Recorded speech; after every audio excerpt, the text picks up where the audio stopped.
Hello, ladies and gentlemen. Welcome to the latest edition of the World Report. I'm Scott Crowfoot.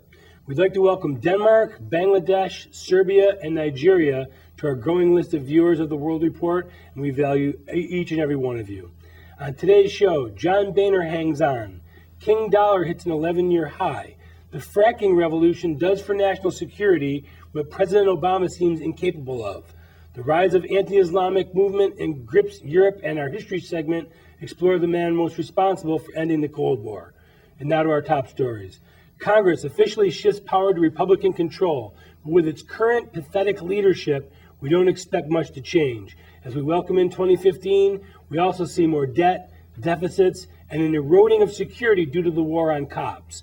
With me, as always, is the World Report Senior Advisor, economics blogger for USA Today Online, Maury Beschloss.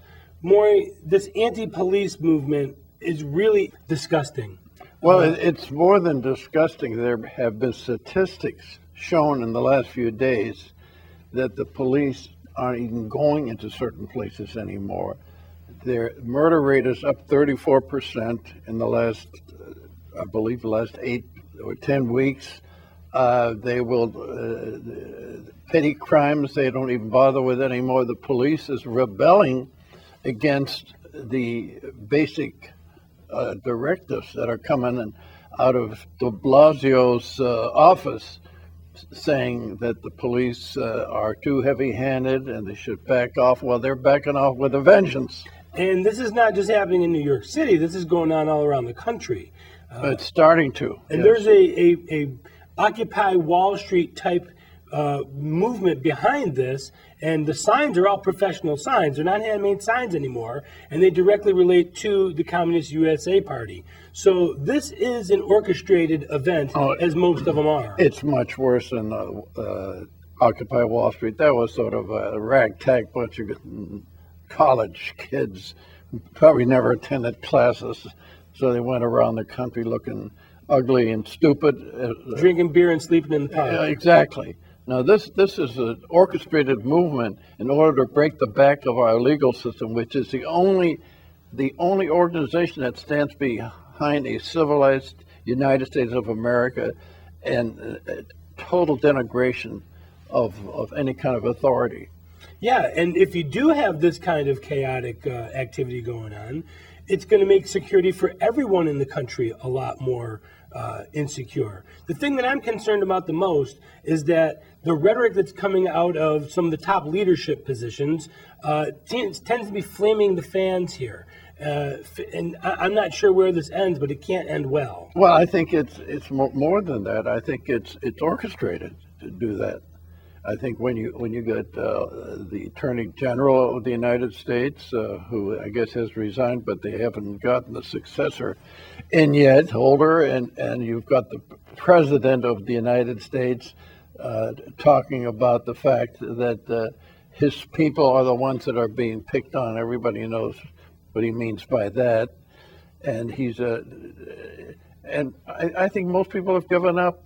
You made a comment before we started that somehow, I know you're not a fan of John Boehner's, but even if you had the best guy in Congress, they still couldn't do much more than they're doing because the way they're shackled by this president who uses memoranda. He now calls them memoranda in addition to executive orders to get things happen, but there's a move afoot now by the states. There are 40 states out of 50 states that are suing the president for breaking the Constitution, and that may come into something. Well, the states originally, in the original plan of the United States of America, were supposed to be the ones that had the power. Well, they're supposed to be the federal government. This has been eroded over the decades to shift power to the executive branch. I know the Confederacy was the South in the Civil War, but actually we were a confederation of independent states. That's what the United States of America was all about. It was not supposed to be a dictatorial, unitary government.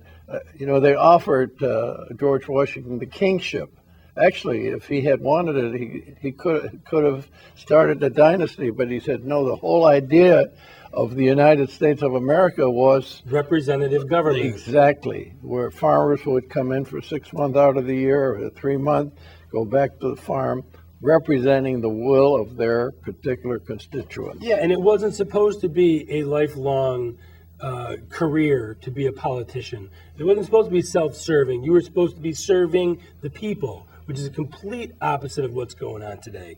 The other thing you talk about with the states is there could be, if the states got together, there could be a constitutional convention in where the states could take control back from the feds. The federal government was formed after the states were formed. So if you had enough states, like you're saying, they could come back and take the power away from the federal government. No, I don't see it happening. No, I don't see this happening, but I do see what by these states now starting to coalesce and making some noise and using the judicial process to make things happen. That'll get attention. And I think when the president has the audacity to say he's going to veto the bill on the Exxon oil pipeline before it has even been brought to the table, if he's going to do it, wait to see what happens. Okay, he knows that the House and the Senate is going to pass it. He's saying, don't bother because I'm going to veto it. That's like a guy saying, I'm running this country. I don't care what you guys play your games. I'm still going to make the final decision. Well, like we were talking about off the air too, someone mentioned it to us that just build the pipeline anyway. Just do exactly what the president's been doing. Just start doing it with or without him. You know, something that's an interesting point. And if there was any gumption or guts in the people that are on the other side of the coin from the president, that could happen. But he's getting away with it with the sheer temerity of somebody who says, go ahead and sue me. I'm going to do what I want to do. Sue me.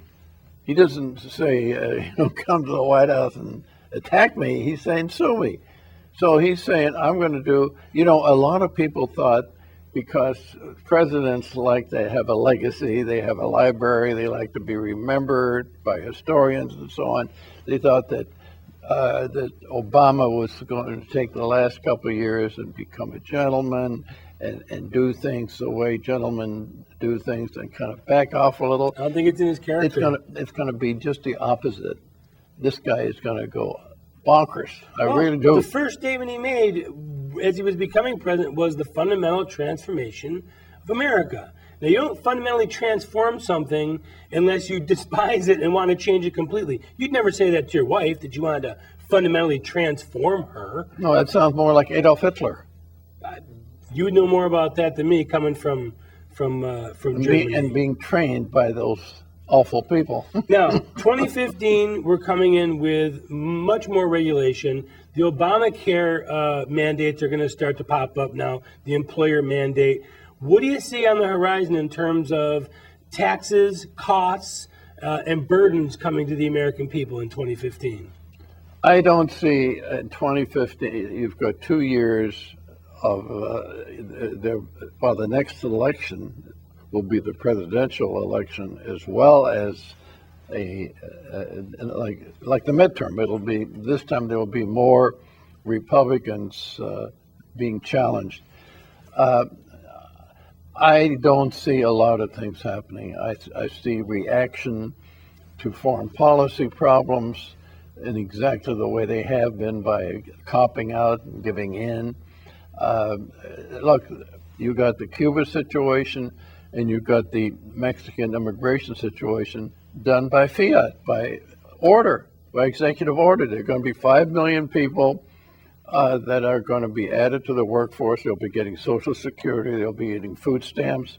And you also here in California now, every illegal alien has a right to a driver's license. And we're going to subsidize their insurance as well. Oh, absolutely. The Republicans just punted everything that they could have done legislatively with the Cromnibus. They funded the government, gave $1 trillion for the next 8-10 months. That's where they have the power, is in the power of the purse. I was they shocked. Decided to do nothing. I was absolutely, it was $1.1 trillion. And the excuse was, well, we didn't want to shut down the government because the people don't like to see the government being shut down, and it would make us look even scarier than we already are. You know what? The federal government is shut down right now. It's in Washington, D.C. It's on the East Coast. There's a 3-hour time difference. It shut down every weekend. It was shut down. I know that, but I'm saying is the point that you made about the fact that they gave a blank check to the president for $1.1 trillion. That's really what they did. Yeah. It was a blank check. Obviously, it'll be funded by taxes and so on. Things like George Bush, the one thing I certainly admired him for in the tax situation, where he had a period of, I think it was 6 months, 9 months, where you could bring your money back from overseas, and I think be a 5% penalty or something like that. And huge amounts of money came into the United States. Well, we have now, I think it's about $3.5 trillion sitting in banks overseas that's working over there. That is by companies like Caterpillar, GE, Ford Motor Company, all these multinationals who would be delighted to bring their money back if there was a way to do it so it wouldn't be without very getting costly. imposed on. Exactly. None of these things are going to be touched. So the entire Cromnibus, which is the budget, it's the blank check that the Republicans gave, is going to fund Obamacare, the illegal immigration movement, basically whatever the president wants. $1 trillion. I mean, they act as if $1.1 trillion. They act as if this is no big deal anymore. I know. We're at $18 trillion and going. And that is till the end of the fiscal year, which is September 30th, which is 2015. 9 months. Yeah, well, that's true. I'm saying that's even worse because you're talking more money in a shorter time period. We need to step away for a brief moment. We'll return with our economic and energy update, global outlook, political insider, and the moment in history. If you want to watch the show or catch any of our segments, it's simple and free. You just log on to our website, theworldreport.org. And when you're there, remember to like us, leave comments, and feel free to give us suggestions. For the latest news updates, visit Newsmax.com or watch Newsmax TV on DirecTV 349, Dish 223. We'll be right back.